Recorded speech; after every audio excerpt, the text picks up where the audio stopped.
Howdy y'all, Joe Hills here, recording as I always do in Nashville, Tennessee, and today I'm playing The Wonderful Tower Dwellers by Eccentricity Games.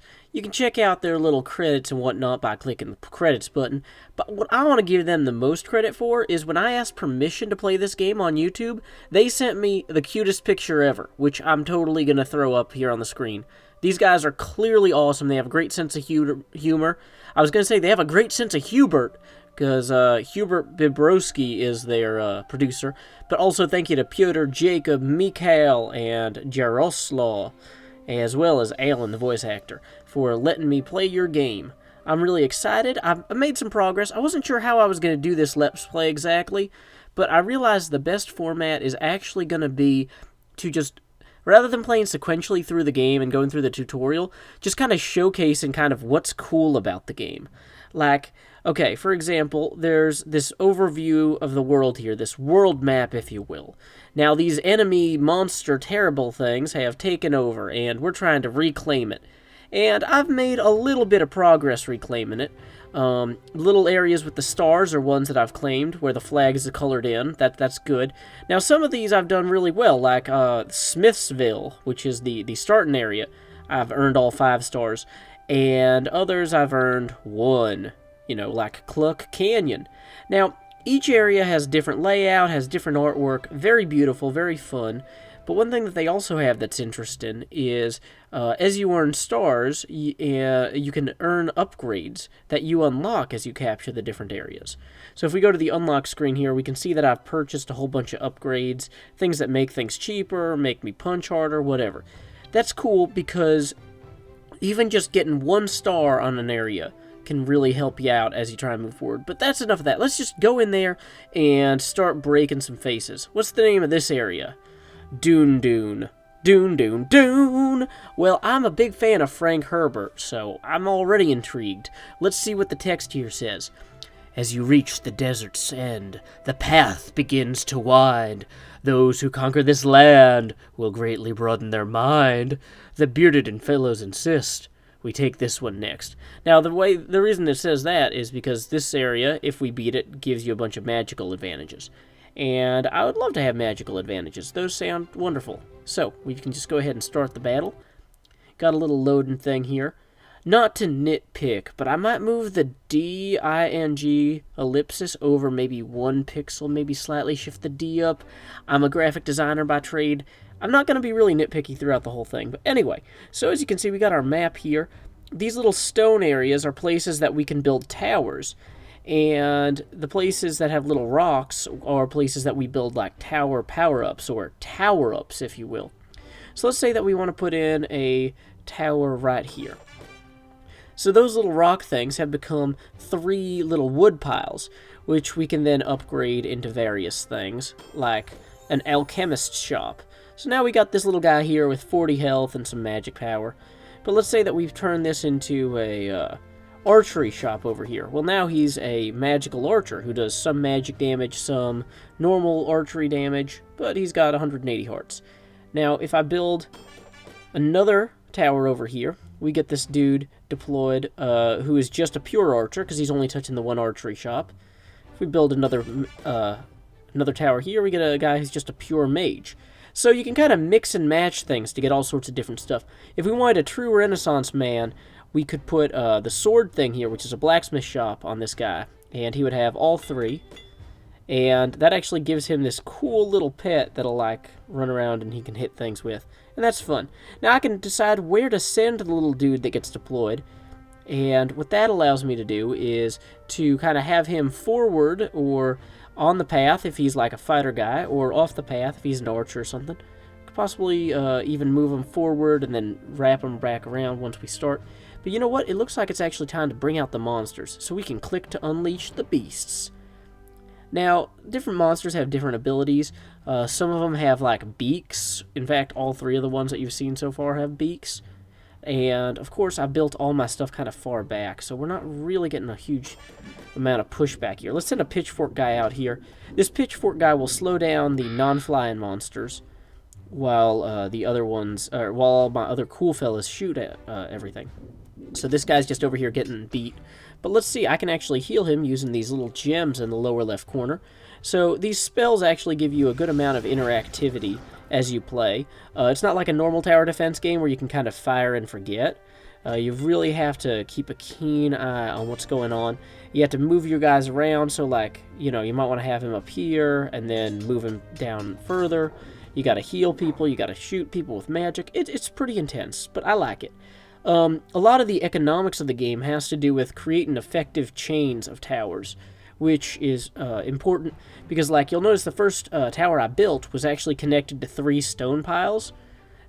This guy right here, who I've highlighted, he can heal, which means that you want to kind of focus all your fire on him at once. You don't want to have a bunch of guys kind of pecking away at him, because he heals too quickly. You just want to have all your guys massed in one space, and then they can all kind of hit him at once. Now, because this wood pile here is linked to 2 different towers, I get more of an economic advantage by upgrading it than upgrading the one over here, because that only affects 1 tower that's currently built. So, anyway, I'm going to give this guy another set of armor from the blacksmith there. And so as you can see, even though that guy can heal, the fact that all of our energy is focused on this one area is really pushing them to not, you know, abuse that. So let's see. I'm going to go ahead and add a nice little archery shop here. I usually like to kind of alternate.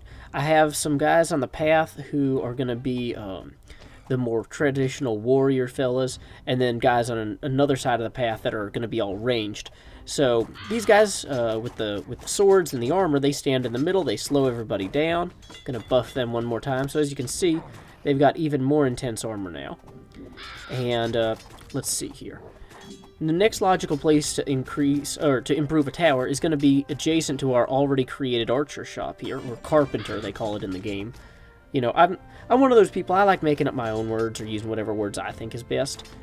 Now, I'm sure you're looking at this and going, okay, well, so you got some money, what do you want to do next? Well, honestly, the thing I want to do next is actually, you can upgrade towers directly to increase the number of guys that come out of the tower.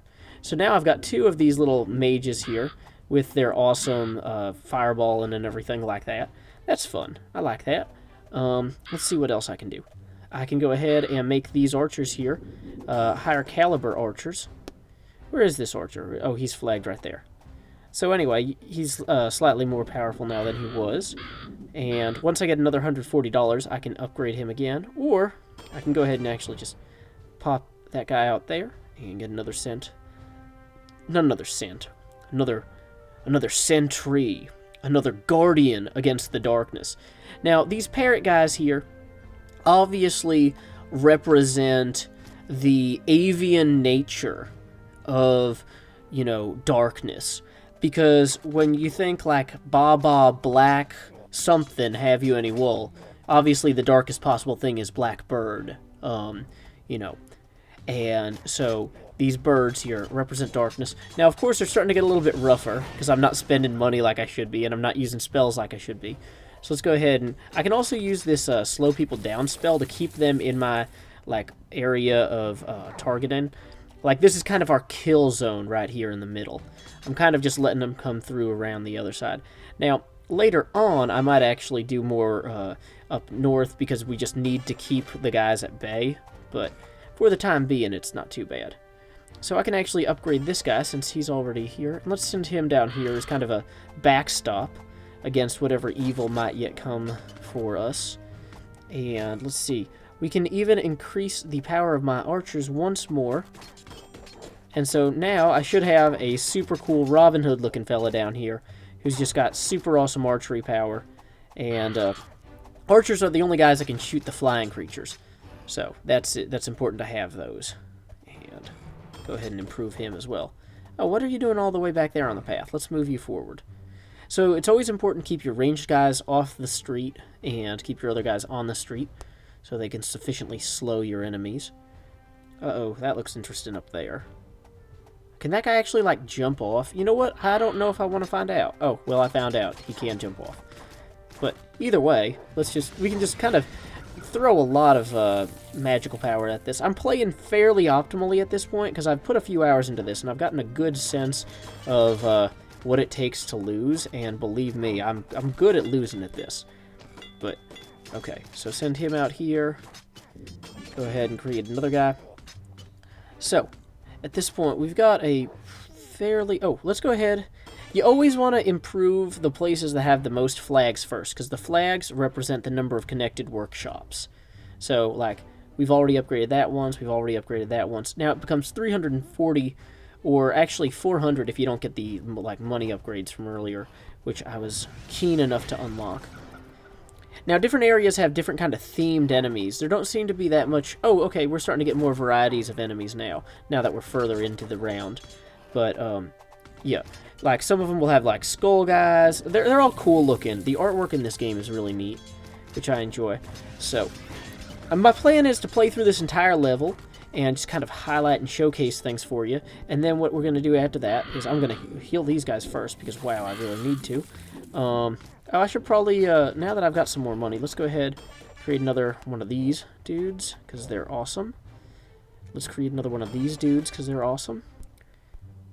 And another one of these dudes, because they're passable. No, they're awesome, too. Okay. So, uh-oh, what am I doing? Okay, so these guys up here, not a big fan. Once they get into our kill zone, we're going to immediately slow them down. Go ahead and hit them with that. Keep the troops fresh for this next wave. It's like a beach, like a terrible Normandy beach, if you will. And there's just wave upon wave of enemies. No, Normandy Beach is a bad example, because it wasn't our enemies that were storming it. It was us. I'm amazed that no one has made a Normandy Beach tower defense game yet. Okay, we got to keep these guys in the kill zone. There's too many of them. Boom, okay. Good, taken care of. Next problem. Gonna improve some of these. I'm actually thinking about setting up... Let's see, this goes that far down? Okay, cool. So let's set up an additional wizard, kind of multi-talented guy tower here. Because those guys are hilarious and awesome. Like, I just love that they have the little pet blob things that shoot fire. Like, those are clearly cool. Uh-oh. Hey, what are you doing out in the road? Don't go out in the road, Archer. Whoa! Got a lot of stuff going on over here. We will rain fire down upon that. Ooh, this is... Okay, so we're kind of starting to see some more intense mobs of enemies. Oh, I need to be spending money. It's always tempting to get overwhelmed and just be like, whoa, what's going on the screen? And then to not pay attention to, like, your actual finances. Because those are important, too. You've got to keep your finances in line, or the bank will be calling. Now, I'm wondering if these Renaissance guys... You know, I might actually... since they're kind of warrior wizards, I might be able to send them into the street. Let's find out. Oh, wow. Yeah, they hold their own. Let's just throw a bunch of fire into there. Now, this is not the newest iPad, so there is a little bit of slowdown. I apologize for that. But, this is an iPad 3, which is not the latest one. So, I'm sure that it would be significantly better on a newer device. But there's also a large number of enemies on screen, which for a tower defense game, that's, you know, kind of to be expected.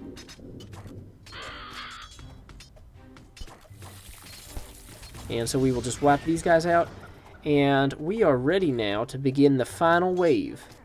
It's like, I guess I was going to say, if this was a beach analogy, what would be the final wave on a beach? But I think the final wave on a beach would imply that the beach was, like, destroyed somehow.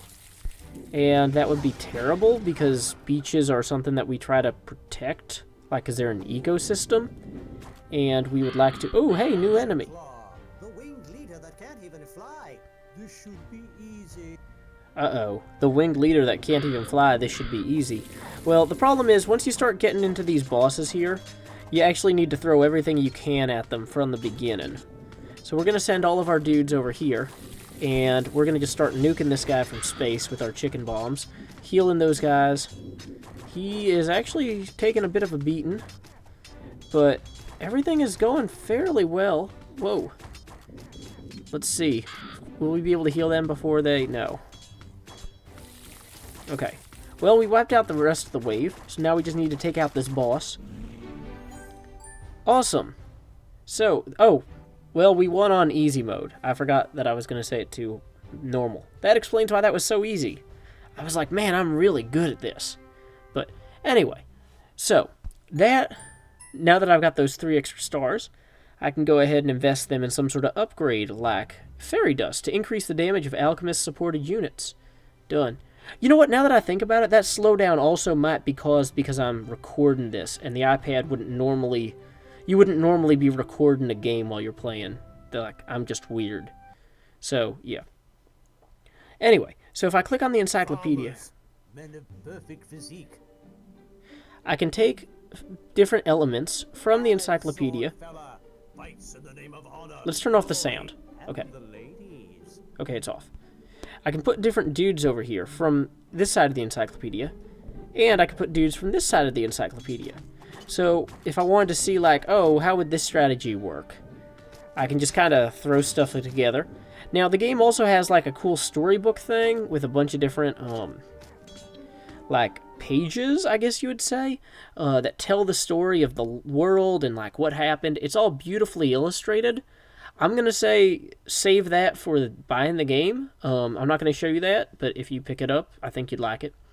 Anyway, on the whole, this has been... Farmers, Oh, no. men of perfect physique. And unmatched courage. So you kind of get a sense of the game. I think it's really fun. The team that's working on it is clearly really cool. I definitely recommend you check it out. It's not very expensive. It's just a few bucks, and I've already probably logged maybe 5 or 6 hours of playing while I'm on the bus or whatnot, and it's just really good. So definitely a recommend. Anyway, until next time, y'all, this is Joe Hills from Nashville, Tennessee. Keep it adventuring.